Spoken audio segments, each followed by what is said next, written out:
경애하는 영도자 김용민 동지께서는 만날 술을 먹으면서도 소주 아니면 맥주밖에 모르는 남조선 인민들을 위하여 경북 영천에 고도리 와인을 공급하기로 결정하시었다.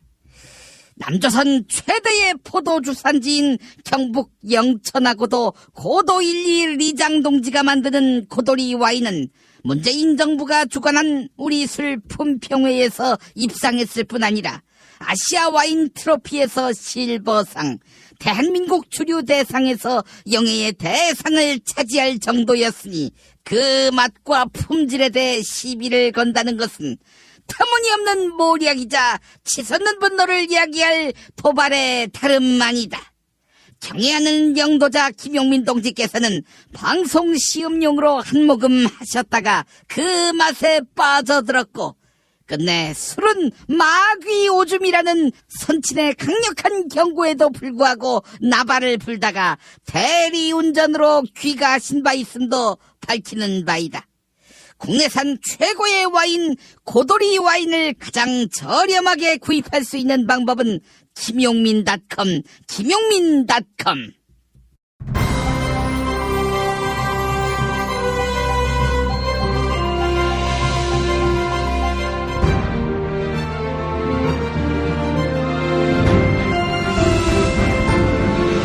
2018년 4월 26일 목요일 김용민 브리핑 2부입니다.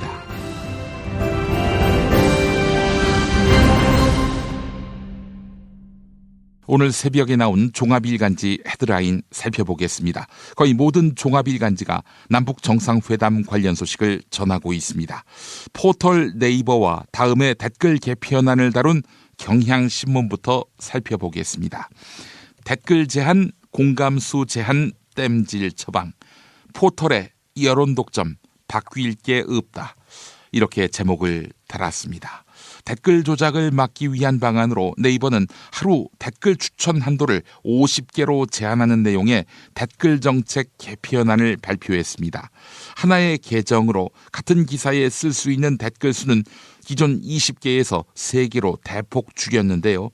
포털 사이트 다음도 댓글 부정 이용 방지 대책을 도입하기로 했습니다.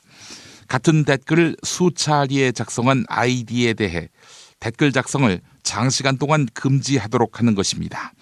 하지만 여전히 댓글 조작 근절과는 거리가 먼 땜질 처방에 그쳤다. 이런 지적이 나오고 있습니다. 바뀐 정책에 맞추어 매크로 프로그램을 다시 조작하는 것이 가능하며 드루킹처럼 아이디를 2,000여 개씩 가지고 댓글 조작을 벌이면 막을 수 없기 때문입니다. 이번엔 국민일보, 미완의 14선언 현실화될까? 동아일보, 비핵화 뺀 모든 의제 조율 마쳤다. 세계일보, 4.27 선언 비핵화 진전 내용 담는다. 이런 제목입니다. 남북 정상회담을 앞두고 남북은 군사적 긴장 완화를 포함한 주요 현안에 대해 기초 조율을 마친 것으로 알려졌습니다. 그리고 내일 정상회담장에선 최대 이슈인 비핵화 논의에 집중할 것으로 보입니다. 여권 관계자는 이번 남북 정상회담 합의문에는 비핵화와 관련된 진전된 언급이 담길 것이다. 이렇게 밝혔는데요. 이를 두고 원론적인 선언이라 하더라도 김정은 북한 노동당 국무위원장의 절대적인 위상을 고려할 때 불가역적, 즉 선언 이전으로 돌아갈 수 없는 강력한 효력을 가질 것이다. 이런 분석이 나오고 있습니다. 다음은 한국일보, 한미정상 북미 회담 전에 만나 비핵화 조율한다. 조선일보, 미국이 원하는 건 북한 핵무기 제거. 이렇게 제목을 달았습니다. 하루 앞으로 다가온 남북 정상회담에 이어서 한미 정상회담이 5월 중순에 개최됩니다. 문재인 대통령은 5월 중순 미국을 찾아 한미 정상회담을 갖고 비핵화 로드맵과 종전선언 그리고 평화협정 체결 방안을 논의할 예정입니다. 5월 말 이후로 예정된 북미 정상회담에서 비핵화 합의가 도출될 수 있도록 지원하겠다는 보관입니다. 한편 도널드 트럼프 미국 대통령은 미국이 추구하는 완전한 비핵화는 북한의 핵무기를 제거하는 것이다. 이렇게 말했습니다. 북미 정상회담의 목표가 선언적 비핵화가 아니라 완전한 핵 폐기임을 분명히 한 것입니다. 이번엔 서울신문 김정은 국군의장대 사열한다. 중앙일보 김정은 판문점에서 한국군 사열한다. 이렇게 제목을 달았습니다. 남북 정상회담이 열리는 내일 문재인 대통령과 함께 김정은 북한 노동당 국무위원장이 국방부 의장대를 사열합니다. 의장대 사열은 국빈 방문 행사에서 최상의 예우를 다한다는 뜻인데요. 북한의 최고 지도자가 한국군을 사열하는 것은 이번이 처음입니다. 마지막으로 한겨레 남북 정상 평화의 집 함께 입장 2018mm 원탁 회담 이렇게 제목을 달았습니다. 남북 정상회담이 열리는 판문점 남쪽 지역 평화의 집 2층 정상회담장의 모습이 공개됐습니다. 남과 북 양 정상이 마주 앉아 한반도 비핵화와 평화를 논할 탁자는 길쭉한 타원형인데요. 탁자의 크기는 가로 5400mm, 세로 2018mm의 크기인데요. 세로의 폭은 이번 정상회담이 열리는 2018년을 의미합니다. 청와대는 2018년 남북 정상회담을 상징하는 역사적 기념물로 이 테이블이 보존할 만한 가치를 지니도록 설계했다. 이렇게 설명했네요. 오늘의 헤드라인이었습니다. 하루에 2번씩은 꼭 간 것 같아요. 속이 굉장히 편해진 것 같아요. 휴지에도 하나도 안 깔끔하게 끝나더라고요. 그만 넣고 싶은데도 이제 계속 나오더라고요. 눈 뜨니까 바로 화장실 가고 싶더라고요. 양은 감당이 안 되더라고요. 너무 많아가지고.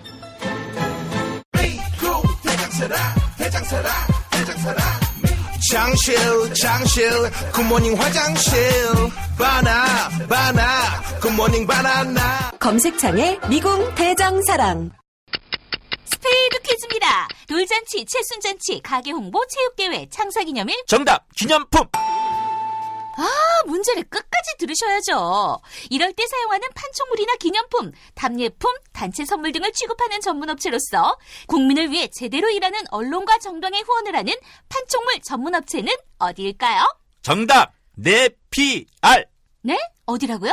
네피알. 정답입니다. 판촉물이나 단체 선물이 필요할 때 이왕이면 우리 편 회사 네피아를 찾아주세요. 인터넷 검색창에 네피아를 치시거나 032-519-4800으로 전화주시면 친절하게 상담해드립니다. 그런데 상품은 뭔가요? 네피아를 가서 고르세요. 3만 가지가 넘는 물품이 있어요. 오늘 녹음 끝나고 한 잔? 술 끊는다며. 새해가 되면 술 끊겠다는 결심들 많이 하시는데요. 네. 쓸데없는 짓 하지 마시고요. 네, 술 친구미 있잖아요. 아니 다들 술자리만 있으면 오라고 난리잖아. 술친금 들고 가야지. 술친금을 그렇게 퍼주니까 부르지. 술친금이 있어야 술자리가 오래 간단 말이야. 내 친구들이 전부 다 술친금 인정했어. 오빠도 한 잔 콜? 그렇다면 가지야. 네이버에 술친금을 검색하세요. 멀쩡합니다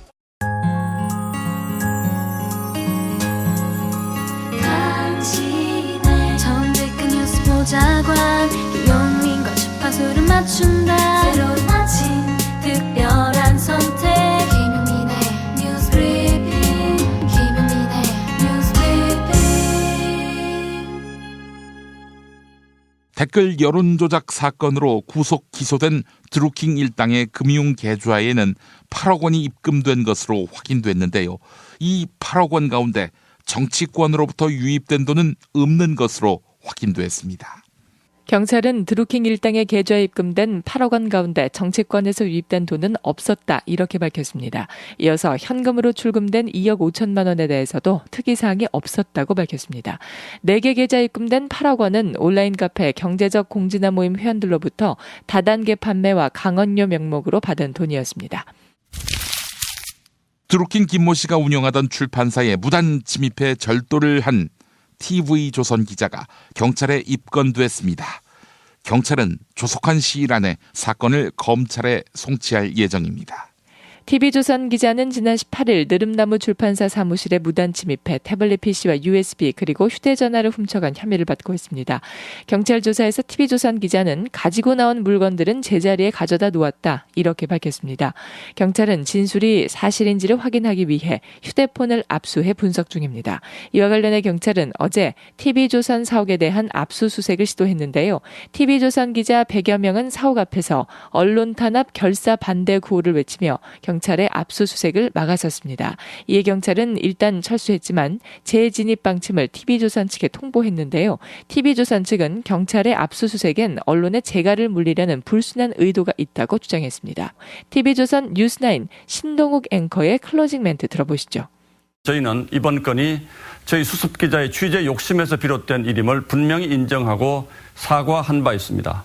그런데도 경찰이 이례적으로 신속하게 영장을 발부받아 사건 현장과는 아무런 관련도 없는 언론사를 압수수색하겠다고 나선 데는 비판 언론의 재갈을 물리려는 불순한 의도가 있다고 저희는 판단하고 있습니다. 문재인 대통령과 도널드 트럼프 미국 대통령이 다음 달 중순 다시 만납니다. 남북 정상회담의 성과를 공유하면서 북미 정상회담의 성공 전략을 논의할 것으로 관측됩니다. 미국 워싱턴을 방문한 정의용 청와대 국가안보실장과 존 볼턴 백악관 국가안보보좌관이 이 같은 내용을 협의한 건데요. 정의용 실장의 이번 방미는 남북 정상회담의 성공뿐 아니라 북미 정상회담도 반드시 성공해야 한다는 문재인 대통령의 뜻이 반영된 것이다. 청와대 고위 관계자는 이렇게 설명했습니다. 정의용 국가안보실장과 볼턴 국가안보보좌관의 협의 내용을 윤영찬 청와대 국민소통수석이 브리핑했습니다. 두 사람은 문재인 대통령과 도널드 트럼프 미국 대통령이 남북 정상회담 직후 전화통화를 갖고 남북 정상회담 결과를 공유키로 합의했습니다. 두 사람은 또 북미 정상회담 전 문재인 대통령과 트럼프 대통령의 만남을 추진하는 방안에 대해서도 협의했습니다. 남북 정상회담을 두고 홍준표 자유한국당 대표가 문재인 정권이 붕괴 위기에 처한 북한을 살려주려고 하는 것이다. 이렇게 주장했습니다. 어제 서울 여의도 자유한국당 당사에서는 지방선거 필승 슬로건 로고송 발표식이 있었는데요. 이 자리에서 홍준표 대표는 북한의 두 번에 걸친 체제 붕괴 위기를 살려준 정권이 김대중 정권과 노무현 정권이다 이렇게 주장했습니다. 또한 지난 1년 동안 문재인 정권은 나라 전체를 사회주의 체제로 변혁을 하려고 시도하고 있다 이렇게 덧붙였습니다. 국민들은 살기 힘든데 주사파와 참여연대 그리고 전교조와 민주노총만 행복한 나라를 만들어가고 있다는 겁니다. 홍준표 대표의 발언 들어보시죠. 오늘 저희 당의 구호를 나라를 통째로 넘기겠습니까? 그거로 했습니다.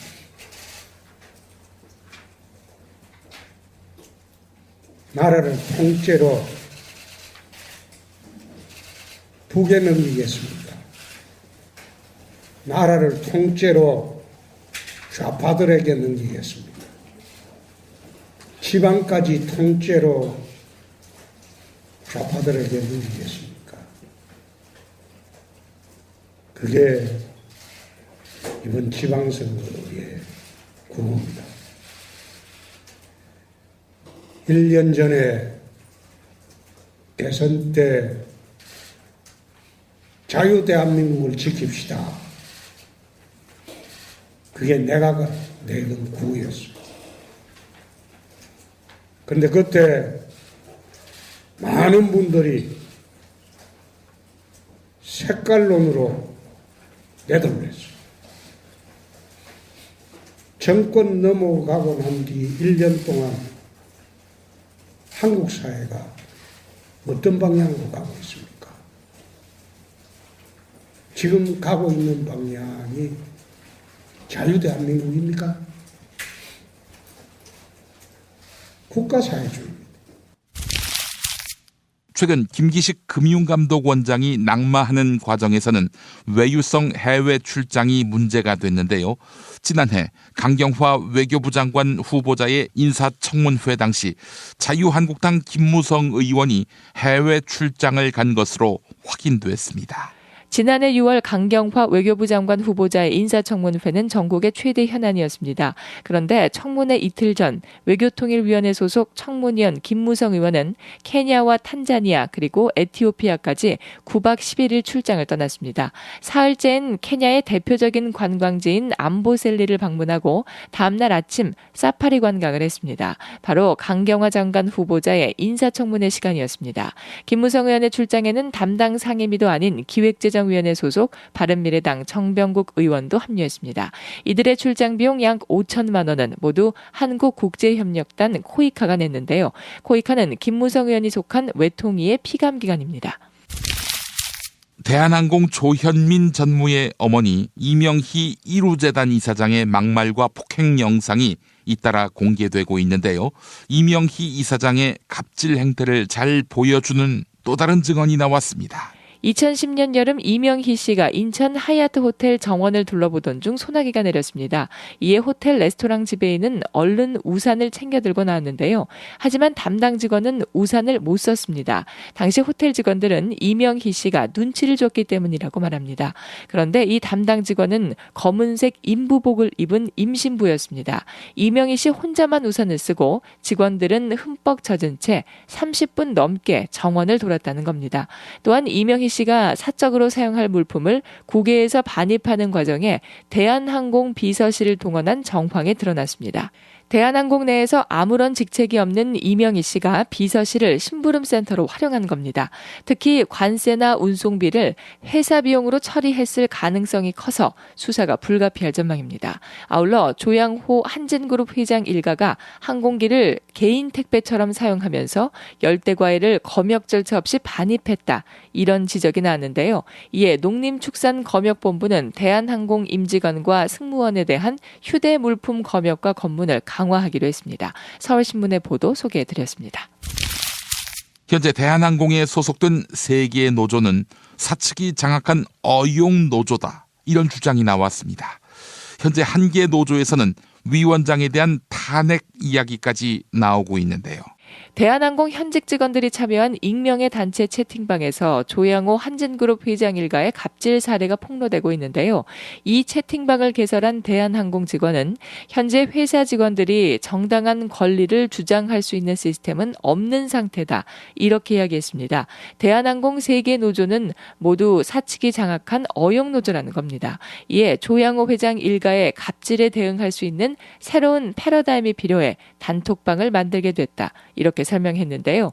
마지막으로 대한항공 직원들은 정치권이나 외부의 개입이 아닌 자신들의 힘으로 전문 경영인 시대를 맡고 싶다. 이렇게 강조했습니다.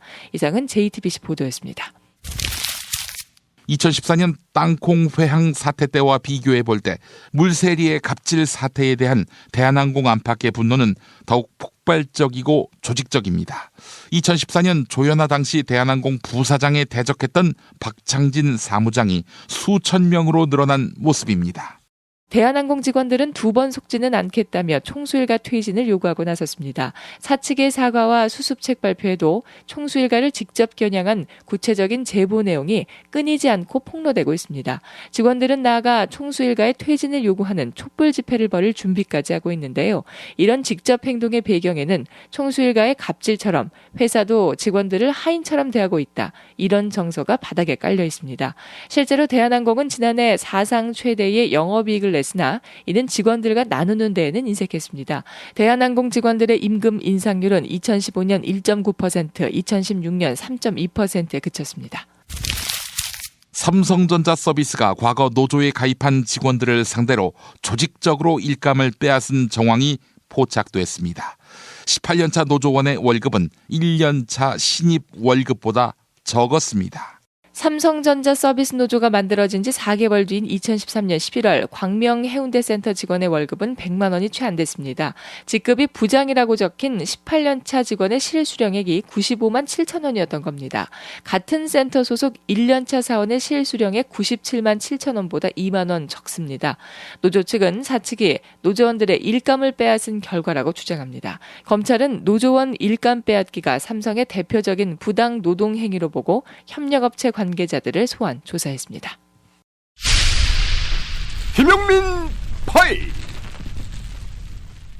한 여성이 상대가 하는 일이 마음에 들지 않는지 고함을 지릅니다. 이거 왜 밑에 갔다?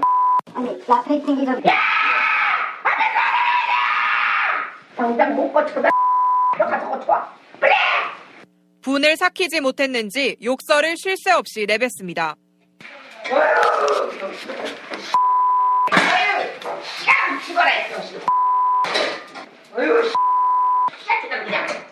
욕을 들은 당사자는 욕설을 한 여성이 이명희 씨라고 증언했습니다. 그러면서 본인은 이 씨의 운전기사였다고 밝혔습니다. 방배동에 집 알아 몰라. 가봤지? 소창동 찾아와봐! 서있는 거 빨리. 장을 제대로 못 봤다고, 퇴근해도 되냐고 물었다고 욕설을 들어야 했다는 겁니다. 네, 전 운전기사가 이런 표현을 썼습니다. 그날 하루에 퇴근을 하면서 욕설만 듣고 터치라는 표현을 썼어요. 그러니까 폭행을 안 당하고 욕설만 들으면 참 행복한 퇴근 시간이었다. 이런 얘기까지 하면서 그 정도였군요. 파일을 공개를 했는데요. 네. 이 때문에 전체적인 내용을 확인하기도 힘들 정도로 계속 지속적인 욕설이 있었던 건데요. 예. 사실 그 간에 있었던 이 운전기사가 겪었다는 내용들을 보면 좀 당황스럽습니다. 생강이 없다고 욕을 하고 또 생강이 없는데 운전기사한테 그러니까 욕을 생강하고 해요. 운전기사가 예. 무슨 상관이 있는지 잘 모르겠습니다만. 차라리 락가수로 데뷔했다면 어땠을까? 지금까지는 조양호 부인 이명희 이야기. 초록이 동색이라고. 이 나라의 돈푼 가진 자들은 대개 이런 꼬라지인 듯. 현대가 정일선도 별다르지 않으니. 앞서 지난 2016년 현대가 3세인 정일선 사장은 운전기사들을 상대로 갑질 매뉴얼을 만들고 폭행까지 했지만 벌금 300만 원에 그쳤고 그가 한 짓을 들어보면 정 사장이 사우나를 하고 나오면 빨래를 받고 구두를 챙기는 것까지 상세히 적혀 있습니다. 사소한 행동 요령 하나라도 제대로 이행되지 않으면 바로 욕설과 폭행이 이어집니다. 대림의 이해욱은 어떤가? 운전기사에게 상습적인 폭언과 폭행을 가했던 이해욱 대림산업 부회장도 벌금만 물었습니다. 그 이해욱의 소행도 돌아보면 운전 중엔 초긴장 상태가 이어집니다. 새끼야, 왜 저 차가 왜 먼저 유턴하냐고. 새끼야, 그러면서 반성문 쓰고 감봉이라고 그렇게 말씀을 하시고 조인트도 까시고. 이 부회장이 뒷자리에서 물병을 던지는 등 상습적으로 폭언과 폭행을 일삼았다고 YTN 취재진에 말했습니다. 자신과 눈을 마주치지 못하도록 룸미러를 돌려놓게 하고는 양쪽 사이드미러마저도 접은 채 운전하도록 지시했다는 겁니다. 이 때문에 이 운전기사는 도로에서 두 눈을 가리고 운전하는 것과 다름없는 불안을 느낄 수밖에 없었다고 말했습니다. 폭언만 했던 종군당 이장하는 그나마 양반. 너는 월급 받고 일하는 놈이야. 잊어먹지 말라고. 그게 중요한 게 아니야, 인마. 너한테 돈을 지불하고 있다는 거야, 인마. 알았어? 누가 돈을 지불한 놈이 돈 받는 놈이 엉터리로 일하는 걸 원하겠어? 이장한의 말로 운전기사에게 갑질한 졸부들에게 한마디 하자면 새끼들 웃기는 새끼들이네 이거. 어디서 굴러먹다 새끼들이 그냥. 오빠 머리숱이 엄청 풍성해졌는데? 그래? 혹시 퍼프 면적이 커서 빠르고 파워풀하게 머리를 풍성하게 만들어준다던 헤이브로 헤어 파워 쿠션을 써서 그런가? 뭐라고? 아니, 압도적 코팅 원료로 두피를 보호하면서도 머릿속을 꼼꼼하게 채워주고 남자의 자신감도 같이 채워준다는 헤이브로 헤어 파워 쿠션을 썼거든. 응? 헤이브로? 남자의 자신감 1분 안에 채우자. 헤이브로 헤어 파워 쿠션. 포털에서 헤이브로를 검색하세요. 헤이브로. 충남 금산의 넓은 인삼밭. 정성농장을 일군 농부아버지 이정열 씨. 자연은 노력한 만큼 내어준다. 그 자연의 마음을 알기에 정성농장을 더불어 일구는 아들 이성규 씨도 아버지에게 배운 것처럼 정직하고 또 성실하게. 정성농장 홍삼은 인삼 재배부터 가공 판매까지 모두 책임지고 있습니다. 그래서 대한민국 1등 품질을 자부합니다. 검색창에 정성농장 홍삼을 검색해주세요. 정성농장 홍삼. 전화문의는 010-9754-6972. 다이어트는 결국 먹는 게 문제다! 문제긴 하지. 매끼 식단 챙기기도 번거롭고 빼도 금세 다시 찌고. 아직도 몰라? 비타샵 다이어트를 해봐. 안 그래도 궁금했는데 어떻게 뺀 거야? 몇 개월 한 거야? 몸에는 안 나빠? 물어 뭐래. 비타샵 가봐. 같이 해. 1522-6648 혹은 비타샵을 검색해주세요. 답은 이미 정해져 있으니 너는 대답만 해라고 하는 답정모. 아닌데. 답은 정치인데 너만 몰라. 이건데.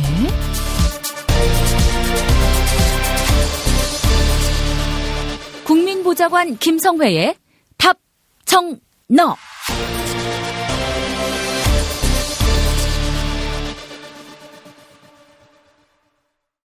김용민 브리핑 PD를 찾습니다. 시사 정치 현안에 밝고 오디오 콘텐츠 제작 경험이 있는 PD를 우대하는데요. 4대 보험이 있느냐, 휴일 수당이 있느냐 문의가 왔는데 정규직 사원에게 회사가 마땅히 해야 할 의무는 다 담당한다. 이런 말씀을 드리겠습니다. 김용민.com 자유 게시판 참고하시기 바랍니다. 답정너로 이어갈까요? 국회 더불어민주당 손예원 의원실 김성회 보좌관 만나겠습니다. 김 보좌관님. 네, 안녕하세요. 예. 자, 이 드루킹 사건과 관련해서 하여간 야당이 호기를 잡은 걸로 생각하고 열심히 투쟁을 하고 있는데 그냥 허공에 대고 칼을 휘두르는 것 같은 그런 모양새인데 저만 그렇게 보는 걸까요?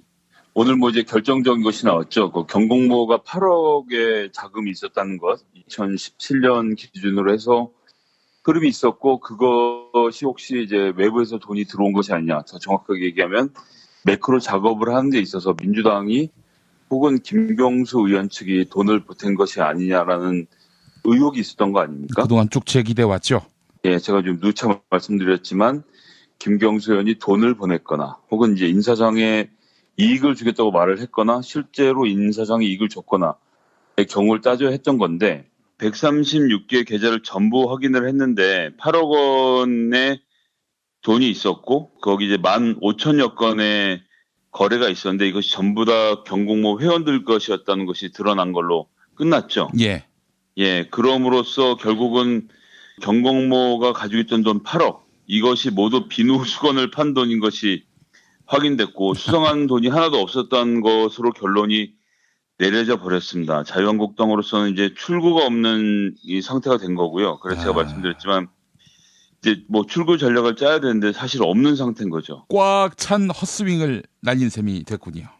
예, 제가 이제 몇 차례 말씀드렸습니다만 일단은 드루킹이라는 사람 자체가 여기서 노린 것은 회원들의 결속입니다. 1,000명이 됐든 2,000명이 됐든 회원들이 열심히 뭉치고 거기서 돈을 잘 모으게 하는 것이 중요했던 것이고요. 그런 과정에서 김경수 의원이라든지 이런 식의 여당 인사들을 등장시키는 것을 굉장히 중요하게 봤을 것이기 때문에 제가 말씀드렸지만 어떤 선거 브로커가 정치인에게 접근하는 사람들이 일단 긴장을 하거든요. 저도 그렇지만. 예. 그런데 이제 어쩌거나 조건 없이 돕겠다는 사람한테는 무조건 도와달라고 부탁을 합니다. 그건 기본적으로 인지상정이고요. 그런 상태에서 예를 들어서 제가 300명의 댓글 부대 운영을 하는데 돈 500만 원이 필요하다.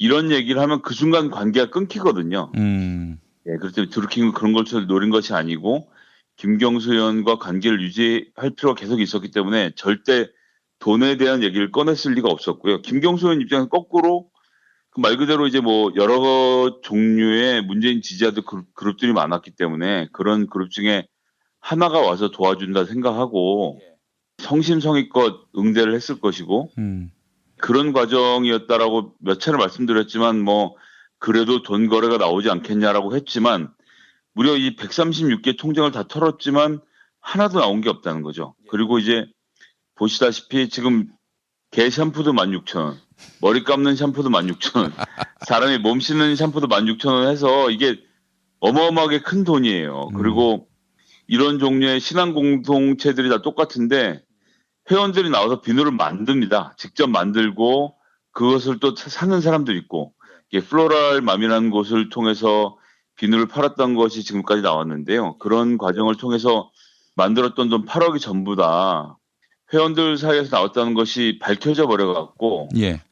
자유한국당이 이제 김경수 의원한테 앞으로 무엇을 물어야 될지가 되게 난감해진 거죠. 남은 것은 드루킹 쪽에서 김경수 의원 보좌관에게 전했다는 돈 이런 정도가 남은 건데요. 네. 하태경은 뭐 어제 정말 안쓰럽게도 500만 원으로 검찰 수사 무마 비용이다라고 얘기를 했는데 저는 정말 듣고 깜짝 놀랐던 것이 제가 500만 원만 받고 그 돈으로 검찰 수사를 무마할 수 있는 보좌관이라면 네. 얼마나 많은 돈을 벌었을까 지금.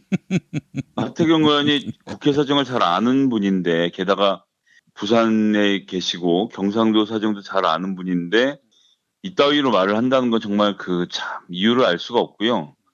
뭐 한때 운동권 뭐 이런 걸 떠나서 정치를 한 사람이 기본 도의가 있어야죠. 지금 500만 원으로 검찰 수사를 게다가 보좌관에게 그 돈을 주고 막았다라고 하면 그건 지나가던 소가 웃을 얘기거든요. 예, 전 정말 좀 안타깝다는 말씀 드리고요. 이 문제에 대해서 뭐 정치적으로 그 보좌관이 책임을 져야 할 것이고 이미 김경수 의원이 그 보고를 받자마자 해임 조치한 거 아닙니까? 예. 그렇게 하면 김경수 의원으로서는 정말 할 도를 다 하지 않았나라는 생각이 들고요. 예, 그 자유한국당은 이제 앞으로 어떻게 출구 전략을 짜야 될지에 대해서 좀 많은 생각을 하게 되지 않을까 싶은 생각입니다. 제가 봤을 때 그자들이 진실에 관심이 있었습니까? 한 번도 없었죠. 예. 그렇기 때문에 경찰이 거짓말하고 있다. 정권에 빌붙어서 사실과 다른 이야기를 하고 있다. 이러면서 또 뭉치겠죠. 안 그렇습니까? 예, 뭐 그렇긴 하겠지만 어쨌든 그 136개 계좌는 증거로 있는 것이기 때문에 검찰이나 경찰 입장에서도 거짓말하기가 굉장히 곤란한 겁니다. 그렇기 때문에 이 사실을 뭐 국민들이 보시고는 아니 결국 아무것도 아니었구나라는 생각을 하시게 될 것 같고요. 자유한국당은 지금까지 문제 제기했던 의혹 이런 것에 대해서 본인들이 정치적 책임을 져야 된다는 말씀 좀 드리고 싶습니다. 알겠습니다. 그리고 이런 소식도 있네요. TV조선 기자가 단독으로 문을 따고 들어갔다. 이거 어떻게 봐야 됩니까? 예, 제가 뭐 은유적으로 말씀드렸습니다만 이 사건의 제일 중요한 것은 CCTV가 남아있다는 것이거든요. 그래서 당시에는 말씀 못 드렸지만 이미 어떤 그 절도의 정황이 있었던 것이고 이것이 뭐 누구한테 말을 해갖고 문이 착착 열리고 들어간 것이 아니라 강제로 문을 따는 과정이 있었다는 것이죠. 누가 했는지에 대해서는 저도 지금 잘 모르고 있었는데 오늘 이제 보도 내용을 보니 TV조선 기자가 직접 따고 들어갔다는 것이 보도가 된 거 아닙니까? 제가 여기서 중요하게 보는 것은 언론에는 취재 자유가 있습니다. 그리고 어떤 내용이든 진실을 밝히는데 필요한 일들 해야 되는 것도 물론 있고요. 그런데 경찰이 수사를 하면서 왜 검찰의 지휘를 받고 검찰은 왜 누군가의 사생활을 들춰볼 때 영장을 떼겠습니까? 압수수색 영장을 뗀다는 자체. 이것은 검증의 과정을 거쳐야 되는 거거든요. 정말 그럴 필요가 있는가에 대해서 판단을 해보고 해야 되는 일인 건데 이것을 TV조선의 수습 기자와 그 위에 팀장, 그 위에 국장 누군지 모르겠습니다. 보고 체계를 누구까지 얘기를 되는지 모르겠지만 어쨌든 이거는 거친 의미에서는 인민재판인 겁니다. 누군가의 과거나 사생활을 들추는데 법의 통제를 받음이 없이 야 그냥 가서 뒤져봐 라고 하면 그냥 가서 뒤져볼 수 있다는 것. 이것 자체는 정말 말 그대로 초법적인, 그러니까 불법적인 문제가 아니고요. 왜 압수수색 영장을 받는데 판사에게 영장을 받도록 규정을 해놨는지를 들여다보면 기본적으로 언론이 해서는 절대 안 되는 일을 했다고 보여지는 거고요. 게다가 또 TV조선 기자가 들어가서 사진을 찍고 그 사진을 텔레그램 방하고 카톡방에 올렸다는 거 아닙니까? 즉 TV조선이 실시간으로 그 수습 기자가 현장을 들어가는 것을 다 지켜봤다는 얘기에 다름 아니고요. 그것을 뭐 직후에 보냈는지 뭐 하면서 보냈는지 중요하지 않습니다.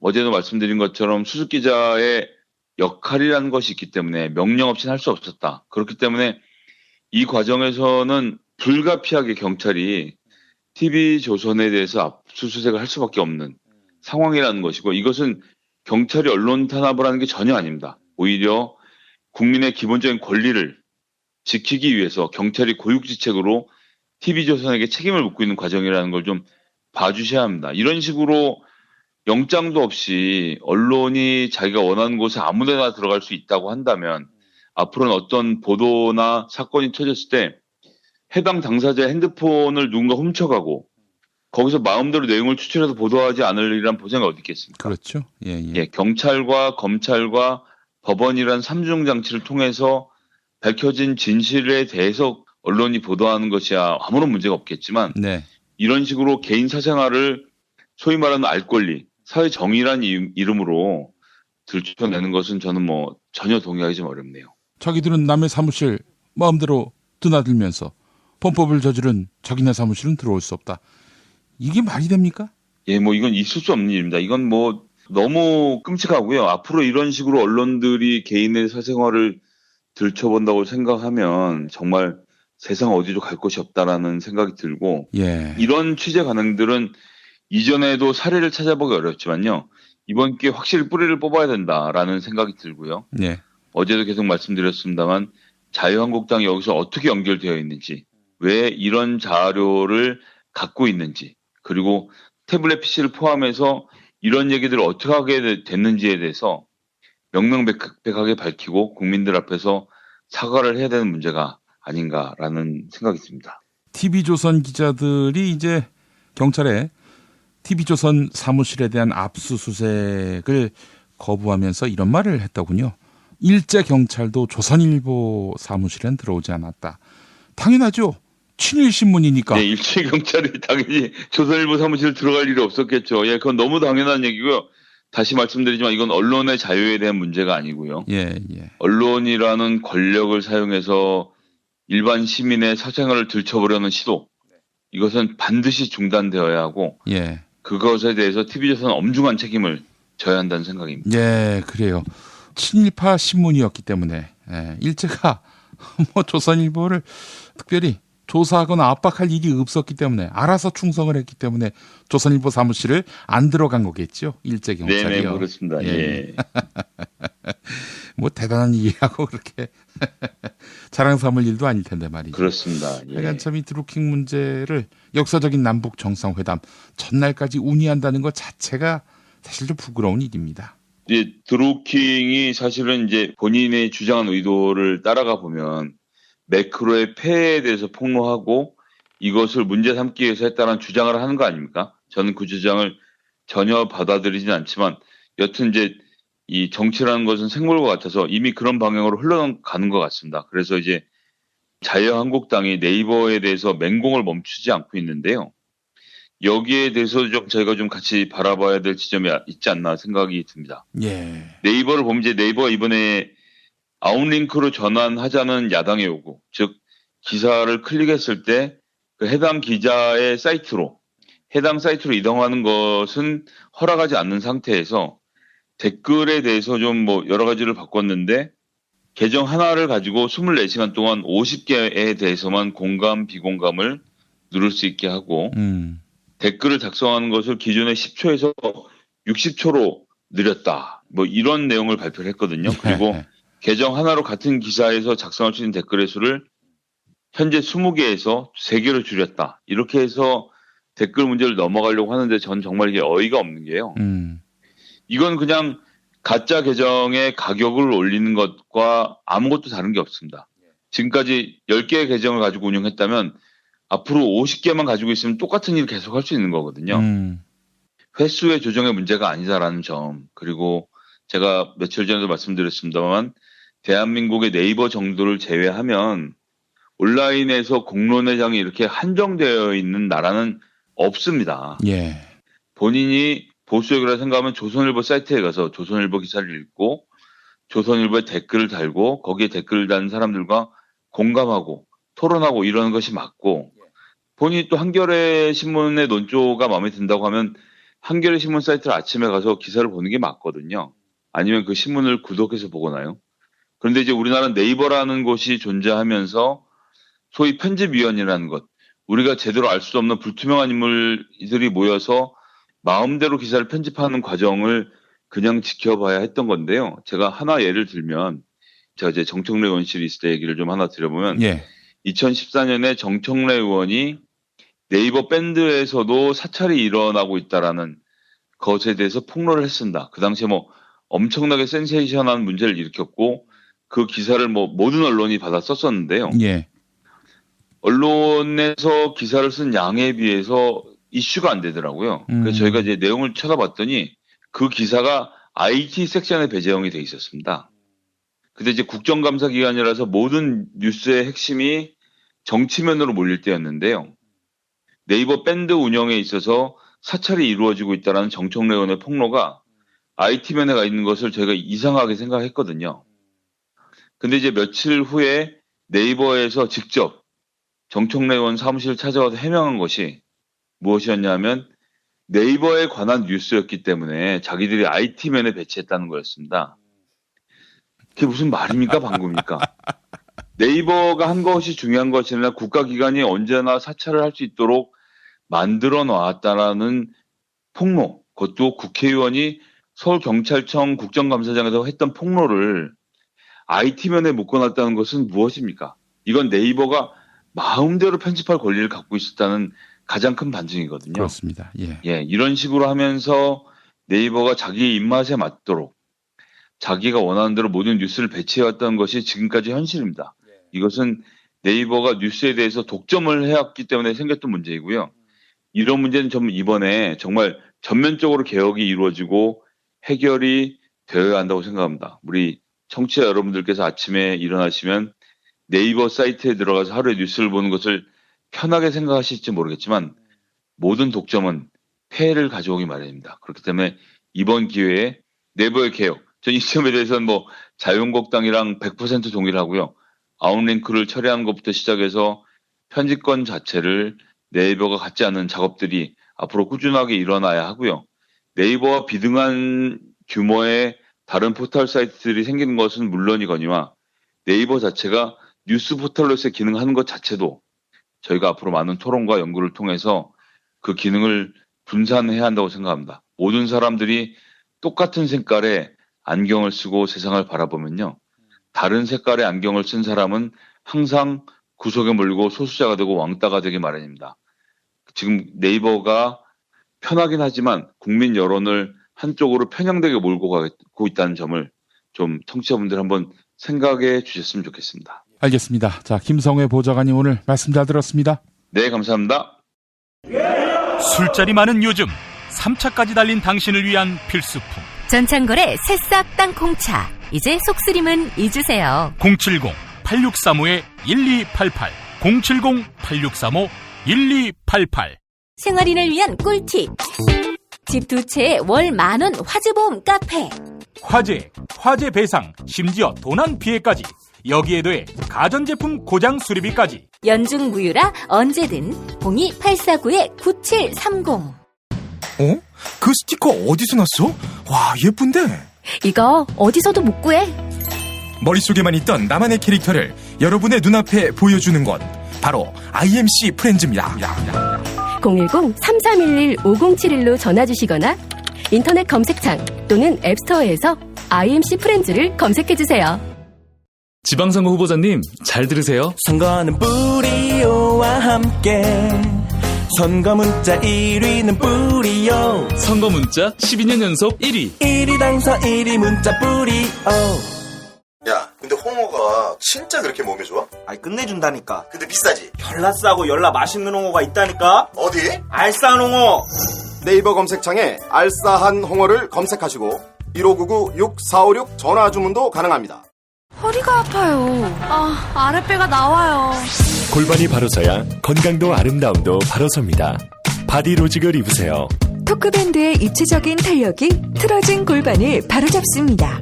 간편하고 확실한 골반 교정 타이즈 바디로직.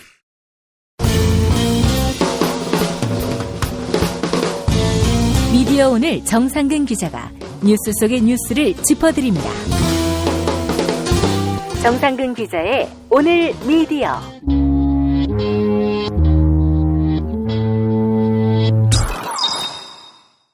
미디어 오늘 정상근 기자 만나겠습니다. 정 기자님. 네, 안녕하십니까. 예, 참 언론계가 이렇게 노골적으로 민낯을 드러내도 되는 건지 모르겠어요. 네, 정말 어제 하루는 언론계에서 정말 시끄러운 날로 기록이 될 것 같은데요. 예. 다들 뭐 아시겠지만 어제 오후에 경찰이 TV조선 압수수색에 들어갔습니다. 예. TV조선 기자가 이 느릅나무 출판사 사무실에 무단 침입을 해가지고 태블릿 PC, USB, 휴대전화 등을 훔쳐간 혐의로 불구속 입건이 됐었잖아요. 그래서 이거 관련해서 경찰이 압수수색에 들어간 건데 정작 압수수색은 하지 못하고 경찰이 철수를 했습니다. 예. 왜냐면은 이게 TV조선 기자들이 막았기 때문이에요.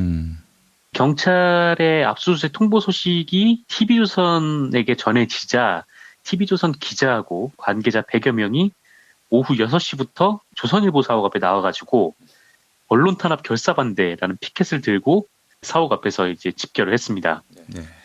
그래서 뭐 TV조선하고 TV조선 기자협회는 뭐 경찰이 언론사를 압수수색하려는 시도는 언론의 자유를 침해하는 것이다라고 주장을 했는데요. 저희 뭐 김도현 기자가 취재한 바에 따르면 뭐 한 관계자는 우리 기자가 수사에 비협조적인 것도 아니었는데 이렇게까지 무리하게 하는 것은 이 정권에도 부담이 될 것이다라고 얘기를 했고. 정권 걱정을 했어요? 네, 그러네요. 정권에도 부담이 될 것이라고 얘기를 했고, 네. 또 다른 관계자는 진보와 보수를 떠나서 이번 압수수색 통보를 잘한 것이라고 평가할 수는 없을 것이다 라고 얘기를 했다고 합니다. 예. 꼭 그렇진 않은데요.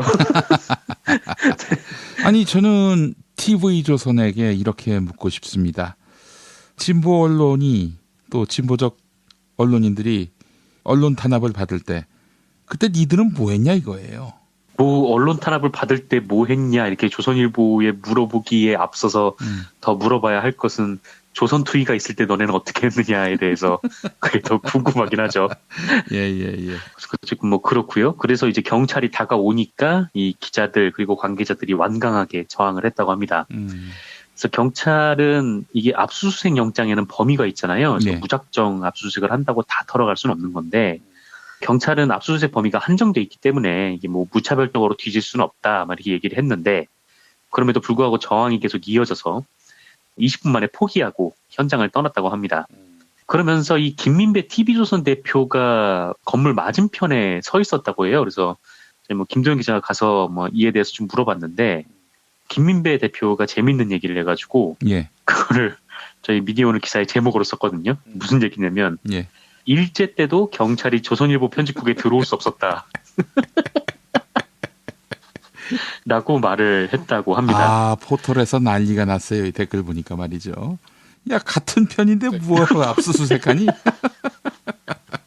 아, 저는 이 말이 핵심이다라고 생각을 하고 이거를 제목으로 뽑았는데 어쨌든 뭐 그렇고요. 예. TV조선 쪽에서는 이렇게 뭐 정권에 의한 뭐 언론 탄압 역시나 이렇게 주장을 하고 있는 그런 상황이죠. 근데 예.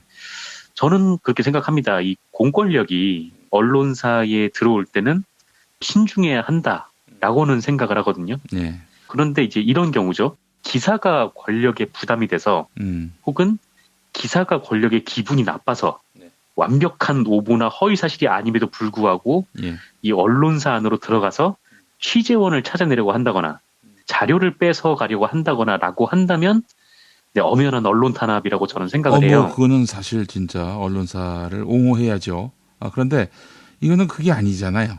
그렇죠.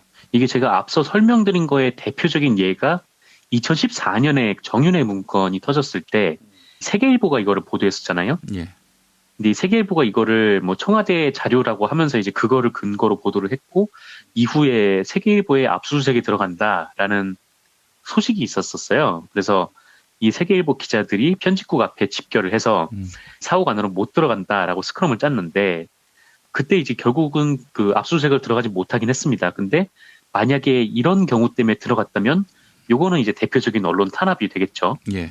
그리고 이제 2008년에 MBC PD수첩이 광우병 편을 보도를 했을 때 허위 보도로 인한 명예훼손이라고 해가지고 경찰이 언론인을 연행해가는 일이 있었습니다. MBC에 들어와서요. 예. 이거 역시 언론 탄압이라고 볼 수가 있는 거죠.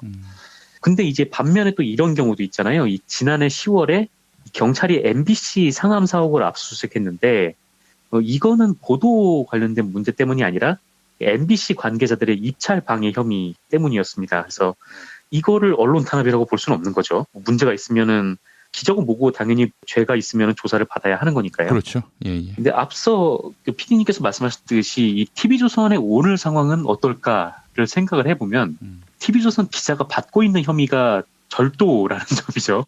그리고 저는 이 부분에 있어서 뭐 가장 핵심적인 부분은 이거라고 생각을 하는데 과연 이 수습 기자가 정말 자기의 뜻대로 자기의 그 공명심에 앞서서 빈 사무실에 열쇠를 따고 들어가서 태블릿 PC를 가져온 걸까? 예. 혹시 그 지시를 데스크가 하지 않았을까? 이 부분을 좀 확인을 해야 이게 좀 뭐 사건에 더욱 그 본질에 접근을 하는 거라고 생각을 하는데, 일부 시간에 이완배 기자는 이건 100% 선배 데스크의 소행이다. 수습 기자가 그런 짓을 할 리가 없다라고 단언했습니다. 그렇죠. 저도 이완배 선배하고 비슷한 생각이 드는데, 예. 근데 이 TV조선 쪽은 지금 뭐라고 하고 있냐면은 이제 입사 4개월 된 수습 기자가 시키지도 않은 일을 했다라고 해놓고 그 기자는 수사에 협조를 하는데 뭐 더 이상 우린 건드리면 안 된다 이렇게 얘기를 하고 있는 거잖아요. 그래서 저는 이래서는 좀 안 된다고 생각을 합니다. 물론 이거는 혐의로 드러난 바는 없긴 하지만 예. 최근에 또 김성태 자유한국당 원내대표가 뭐 난데없이 태블릿 PC 얘기를 했다거나 예. 또 그 당 의원 누군가가 TV조선이랑 정보 공유를 하고 있다거나 뭐 이런 얘기도 하지 않았었습니까? 그래서 예. 여러 가지 의심이 가는 바는 있죠. 뭐 물론 이거는 뭐 혐의로 드러나지 않아서 네, 뭐 압수수색 내용에도 없습니다만. 근데 이 조선일보가 뭐 정말 태블릿 PC도 안 열어봤고 또 수습 기자가 다 잘못한 거면 이 압수수색을 왜 막나 싶은 생각이 좀 들더라고요. 예. 물론 경찰도 이 범죄 혐의 이외에 뭐 다른 뭐 취재원이나 뭐 이런 거를 건드리지 않도록 좀 정교하게 압수수색은 해야 하긴 할 텐데 예. 이 조선일보의 오늘 행위가 사람들에게 납득이 될 수 있을지 그 오버를 넘어서 좀 부끄러운 장면이 아니었나라고 저는 그렇게 생각이 듭니다. 예, 그래요. 이 부분은 한번 따져봐야 합니다. 만약에 위에서 시킨 게 사실이라면은 그건 뭐 용납할 여지가 없죠. 사실 이건 결국 조선일보의 조직적인 절도라고 볼 수밖에 없는 것이고요. 조선일보는 나락으로 떨어질 수밖에 없을 텐데, 글쎄 저는 이제 뭐 이번 사안을 보면서 말이죠.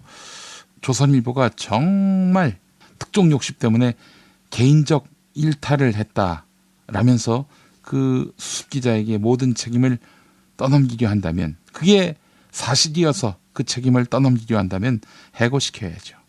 근데 만약에 해고를 못 시킨다, 만약에 해고를 안 시킨다, 그럼 이거 뭐 시킨 거라고 볼 수밖에 없어요.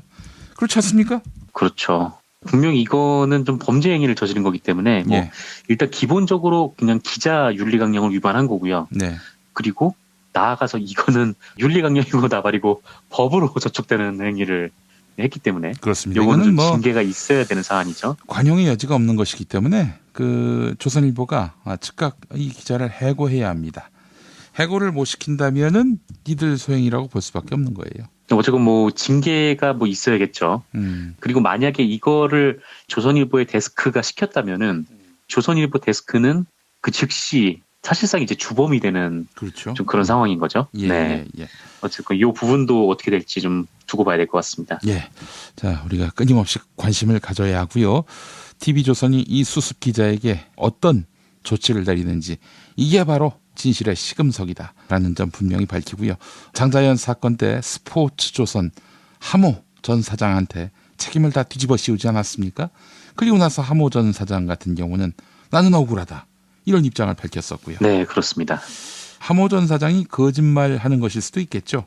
그런데 어째 이 패턴이 좀 비슷해서 이 부분과 관련해서 분명히 우리가 진실을 규명해야겠다라는 말씀을 드리고 싶습니다. 그렇습니다. 네. 자, 다음 소식은요. 네, 그 언론과 관련해서 장충기 문자가 또 등장을 했습니다. 예. 이 시사인이 처음 보도했죠. 그리고 MBC 스트레이트도 보도를 했는데 이어서 이제 뉴스타파도 관련 내용을 발굴을 해서 보도를 했습니다. 예. 근데 이번에 공개된 문자의 가장 특이했던 점은 한겨레와 경향신문이 포함되어 있다라는 것인데요. 그 부분을 좀 말씀을 드리겠습니다. 예. 일단 한겨레의 경우에 장충기에게 간접적으로 보내진 메시지가 있고요. 또 한겨레 언론인이 직접 보낸 문자 메시지가 있는데요. 일단 간접적으로 보내진 것부터 말씀을 드리면 예. 이 한겨레 인사와 관련된 내용이었어요. 황충현 전 한겨레 이사라는 사람이 있는데 이 사람은 퇴직을 했습니다. 예. 황충현 전 이사가 삼성의 누군가에게 문자를 이렇게 보낸 듯 합니다. 선배님, 오늘자로 편집국 인사가 있습니다. 원래 인사는 디지털 강화와 경영 혁신을 이행하는 의미가 있습니다. 특히 온라인 부문장과 경제 에디터, 사회 에디터의 교체가 핵심입니다. 사회 부분은 백혈병 보상에 객관적 시각을 갖게 되는 계기가 될 것입니다. 참고 바랍니다. 바람처럼 빨리 변화할 수 없는 저희 조직의 특성 이해되시길 희망합니다. 황충현드림. 이에 대해서 한겨레는 뭐라고 입장을 밝혔습니까? 일단 이거는 이 황충현 이사가 장충기한테 보낸 문자는 아니고요. 이 삼성 관계자한테 보낸 걸로 추정이 되는데 예. 이 문자를 받은 삼성 관계자가 장충기한테 2015년 10월 2일에 사장님 뭐 이거는 뭐 황충현 이사가 보내온 문자랍니다 하면서 전달을 한 내용이에요. 근데 이와 관련해서 황충현 이사가 또다시 그 삼성 사람한테 문자를 보낸 게 또 있어요. 예. 그게 이제 무슨 내용이냐면 사장님 한겨레 인사 아래와 같이 났습니다. 모두 온건하고 합리적이며 저희에 대해 우호적인 사람이었습니다. 하면서 이제 아래는 황충현 이사가 보내온 문자입니다라고 이 황충현 이사의 문자를 소개를 해요. 그 위에 거는 이 삼성 관계자가 장충기에게 보낸 거고요. 그러면서 이제 황충현 이사가 보내온 문자라면서 이 경제 에디터, 뭐 사회 에디터에 누가 갔는지 나와 있고, 그리고 사회정책부는 사회정책팀으로 축소됐다라고 하면서 가로 열고 백혈병 기사 쓰던 놈들, 네, 이렇게 나와 있습니다. 어허.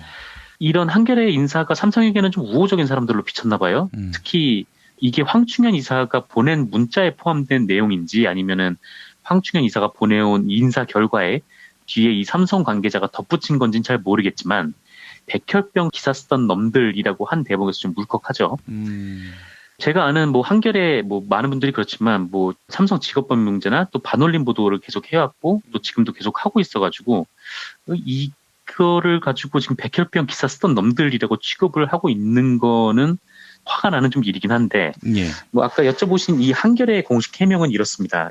황 이사가 이 삼성 관계자에게 편집국 인사 내용을 전달한 시점은 사내 구성원 모두에게 전자우편으로 인사 내용이 공지된 2015년 10월 2일이다라는 거예요. 그러니까 인사 기밀이 보고된 것은 아니다라는 해명 같은데요. 예. 그러니까 이미 나온 인사를 뭐 알려준 거다. 뭐 그런 차원의 얘기로 보이고. 근데 뭐 사실 그 얘기를 왜 또 알려주는지 잘 모르겠습니다만은. 그리고 이제 한겨레는 또 이렇게 해명을 하는데 이런 문자를 보낸 것은 광고 담당자로서 기업과의 원활한 관계 유지를 위한 고육책이긴 하지만 부적절한 행동이었던 것은 분명합니다. 이 점에 대해서는 한겨레도 매우 유감스럽게 생각합니다. 네, 이렇게 좀 부적절한 행동이었다고 좀 한겨레도 인정을 했습니다. 예. 이 황충현 이사는 2017년에 퇴사를 했다고 하고요.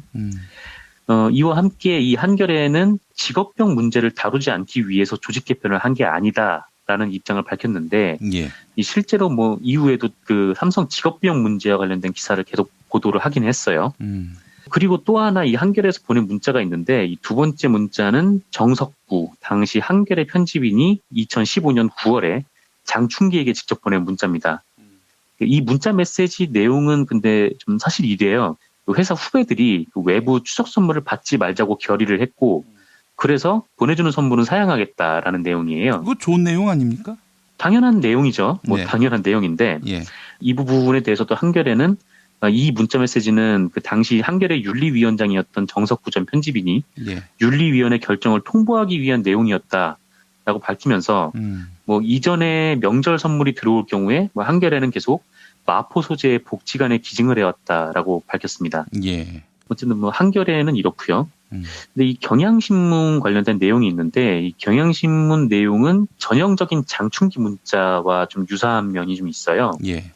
경향신문 이동현 사장이 보낸 문자인데 2015년 7월이었습니다. 사장님, 합병 성공 축하드립니다. 그리고 보내주신 국수 잘 받았습니다. 덕분에 올 복더위도 무사히 건널 수 있겠습니다. 언제나 받기만 하니 송구한 마음 그지없습니다. 웃음. 그 장 사장님도 항상 건승하십시오. 예. 이동현 놀림. 네, 이런 내용이었습니다. 예. 이동현 사장은 이 뉴스타파에 그 당시에 본인이 광고국장을 하다가 사장을 하고 있었기 때문에 또 2007년 삼성 비자금 보도 이후에 쭉 광고를 못 받아왔기 때문에 굉장한 고통을 받았고 또 그걸 푸는 것이 본인의 직무였다 이렇게 해명을 했는데 예. 그래도 이런 식의 영업은 오히려 후배 기자들의 사기를 꺾는 일이죠. 아무래도. 그리고 이 사장의 전임인 송영승 전 경향신문 사장도 의문의 메시지를 보냈습니다. 송 사장은 이 퇴임 직후인 2015년 6월 13일에 장충기에게 문자를 보냈는데요. 장 사장님, 오랜 기간 신세 많으셨습니다. 그간의 깊은 배려와 도움, 마음으로 감사드립니다. 더욱 건승하시길 기원합니다. 송영승 배 이렇게 보냈고요. 예. 또 6개월 뒤에는 사장님 잘 지내시는지요? 지난번 만났을 때 말씀드린 문제 잘 좀 부탁드립니다. 늘 면목 없습니다. 송영승배 잘 부탁드립니다라는 거는 지금 무언가를 부탁을 했다라는 얘기죠. 예. 그리고 나서 이 송영승 전 사장이 2016년 12월에 삼성언론재단 이사에 임명이 됐어요. 그래서 이거 혹시 인사청탁을 한 거 아니었나 뭐 이런 의혹이 나올 수가 있는 것이죠. 예. 근데 뭐 반면에 뭐 한쪽에서는 이 해당 직인, 그러니까 삼성언론재단 이사가 이게 무보수직이거든요. 그래서 뭐 이거를 뭐 직접 연결시키기는 애매하다라는 반론도 있긴 한데 뭔가를 좀 부탁을 했으니 그게 좀 의심이 가고 이상하긴 합니다. 네. 근데 참 한겨레 경향에서도 이런 일이 있었다는 게 놀랍고 또 배신감을 느끼시는 분들이 많으신 것 같아요. 전 김어준이 돈을 많이 벌어서 혹은 뭐 이건희 밑에 들어가서 장충기 같은 사람이 된다면 과연 지금처럼 대놓고 비난을 받는 처지의 사람일까 하는 그런 생각을 해봐요. 절대 아니겠죠. 예. 심지어 조선일보에서도 연락 올걸요. 아, 그렇죠. 존경하는 김어준 사장님, 뭐, 명치 불가고 사회이사 한 자리만, 뭐, 이런 식으로 오겠죠. 충성.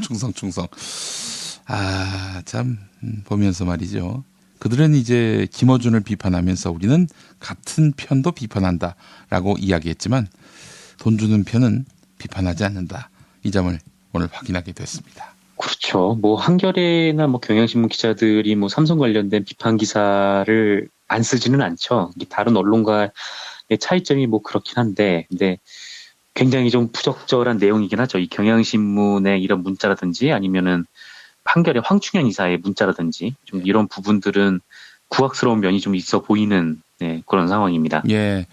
그러니까 이제 한겨레가 전체 수입의 한 40%가 삼성 광고라고 하더라고요.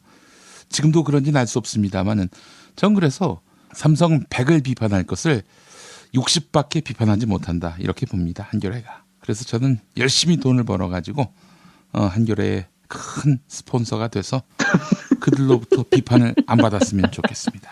예. 그런 마음을 갖습니다. 예. 그렇군요. 돈 많이 봅시다. 같이 갑시다. 알겠습니다. 자, 정상근 기자님 오늘 말씀 잘 들었습니다. 네, 감사합니다.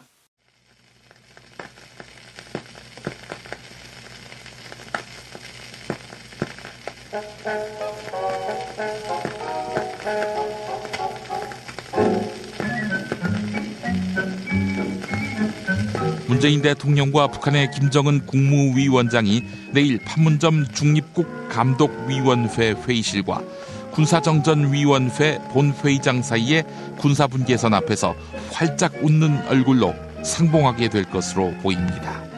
늦봄 문익환 목사가 살아있었다면 뒤에서 큰 소리로 통일은 됐어! 라고 호탕한 웃음을 지을 것도 같은데요. 가장 늦은 통일을 가장 멋진 통일로 이끌 두 지도자의 회담. 네, 온 맘과 온 몸으로 응원합니다. 가장 늦은 통일을 가장 멋진 통일로 투. 윤민석 씨가 만든 노래 듣고 오겠습니다.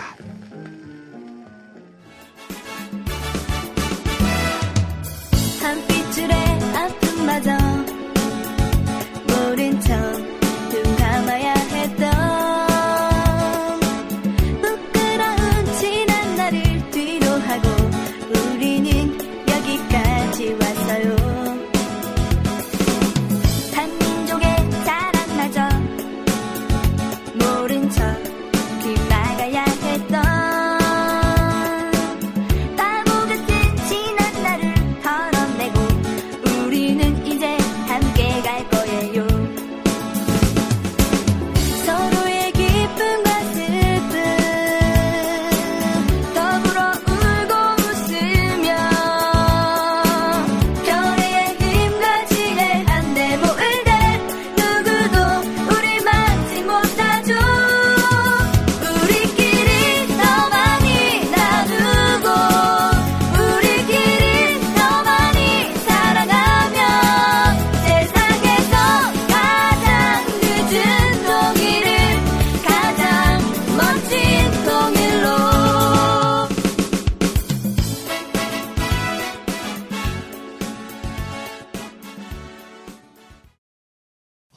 PPL 시간 2회창입니다. 정성농장 홍삼 섭취 후기 읽어보겠습니다.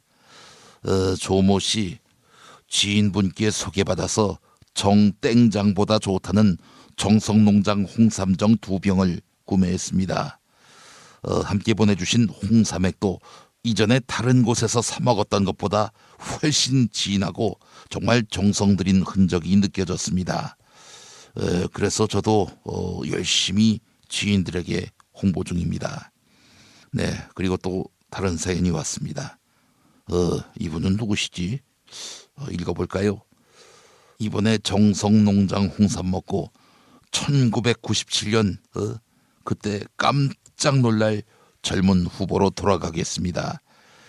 그리고 2회창 같은 고릴라를 이기겠습니다. 아니, 이름이 뭐? 아니, 이 씨발 새끼. 아니, 일단 애송이가 정성농장 홍삼 먹는다고 깜짝 놀랄 후보가 되나?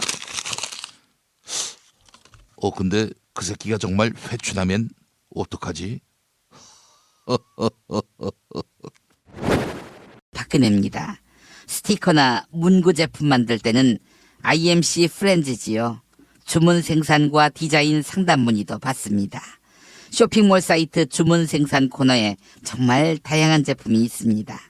직접 생산된 상품도 팔고 있습니다. 박근혜를 석방하라, 박근혜 재산 넘보지 마라, 뭐 이런 스티커도 마음껏 만들 수 있습니다. 문의는 인터넷 검색창에 IMC 프렌즈를 검색하시거나 전화 010-3311-5071, 010-3311-5071로 해주시기 바랍니다. 유인태입니다. 땅콩 새싹에는 항암, 항산화, 노화 억제 효과가 있는 레스베라트롤이 땅콩 종자보다 약 90배, 적포도주보다는 약 180배 정도가 많이 함유돼 있다고 하더라고. 피로 회복, 자양 강장, 숙취 해소, 집중력이 강화되고, 전립선,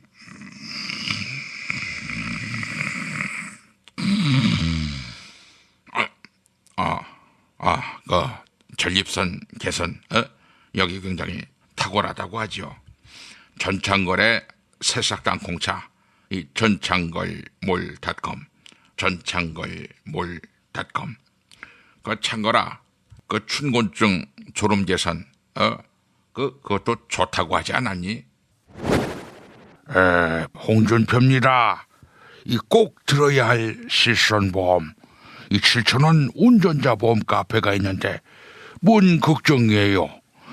병원비 보장해준다는 실손보험도 40대 이상 남성 월 10,000원, 10살일 때 월 5,000원대면 가입된다 했어요. 이게 다가 아니지. 보험료 비싸서 가입하기 힘든 치아보험도 40세 여성 기준 월 20,000원이라고 했어요. 포털 사이트 다음에서 7,000원 운전자 보험 검색하세요. 당뇨, 고혈압도 가입할 수 있는 실손보험도 있습니다. 전화 016-360-0689, 016-360-0689, 밤 9시까지. 내 성대모사가 문재인이 성대모사 아니냐며 텐세이 놓는 연탄가스들이 있는데 내 가만히 두지 않습니다. 이 골반 척추 바로잡고 싶다면 바디로직, 이 강모 씨 구매 후기 더 볼까요? 출산 후 바디로직을 거들 대용으로 3년 정도 입고 있습니다. 물론 요가도 하긴 하는데 골반 균형이 많이 좋아진 것 같아요. 처음에 눈 감고 걷기 해보고 신기했던 그런 생각이 나네요. 이 바디로직, 이 지방선거를 앞두고 한국당이 대정부 투쟁을 벌일 모양인데 거리 행진할 때 바디로직을 입고 해보세요. 운동도 되고 골반 균형도 바로 잡히고 아주 좋아요. 탄핵 때문에 뭐 이야기를 전달을 하려고 해도 귀를 막고 듣질 않아요. 회족 수준으로 쪼그라든 한국 보수. 회생의 길은 과연 있을까? 변화된 정치 환경, 갈 길 잃은 보수에게 새로운 희망을 제시한다. 애국 보수의 화려한 부활과 집권을 위한 본격 가이드, 김용민의 신간, 보수를 지켜라. 진중권도 투표하는 보수 정당, 광주에서도 일당이 될 수 있는 보수 정당, 젊은이들의 입당이 줄을 잇는 보수 정당. 언제까지 민주당 정의당을 부러워만 할 것인가? 부러우면 진다니까? 자유한국당 당원 김용민이 쓴 보수를 지켜라. 이김에서 나왔습니다.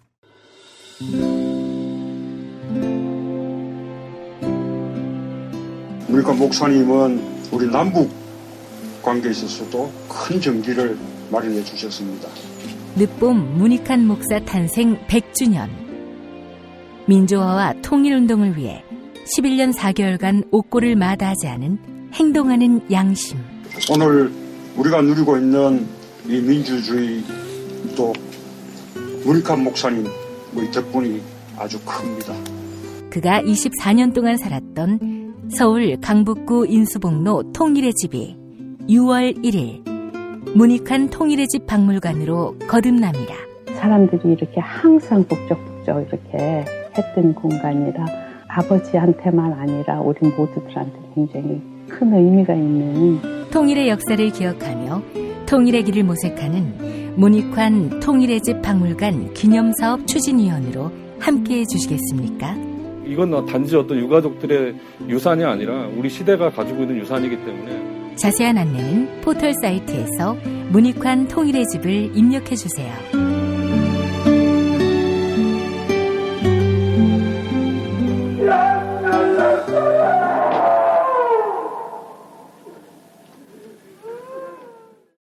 도올 김용옥 선생의 마가복음 강해로 여러분을 초대합니다.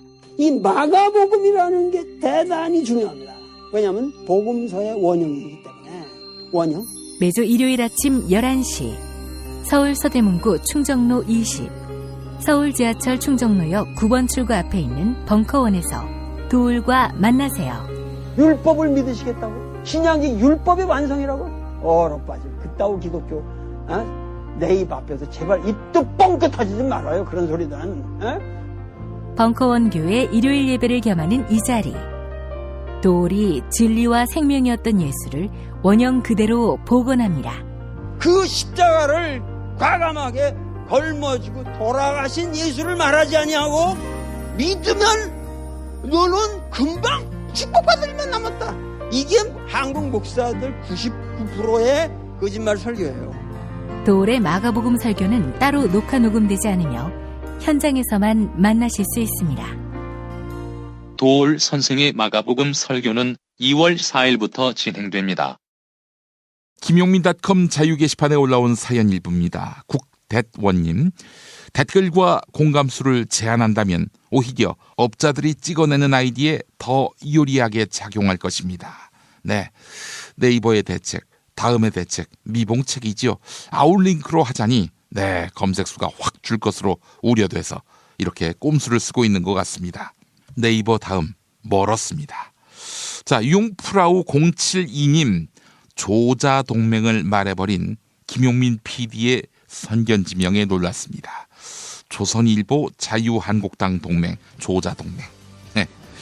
2018년 4월 26일 목요일 아침 김용민 브리핑 모두 마치겠습니다. 정상회담 당일 4월 27일에 다시 오겠습니다. 여러분 감사합니다.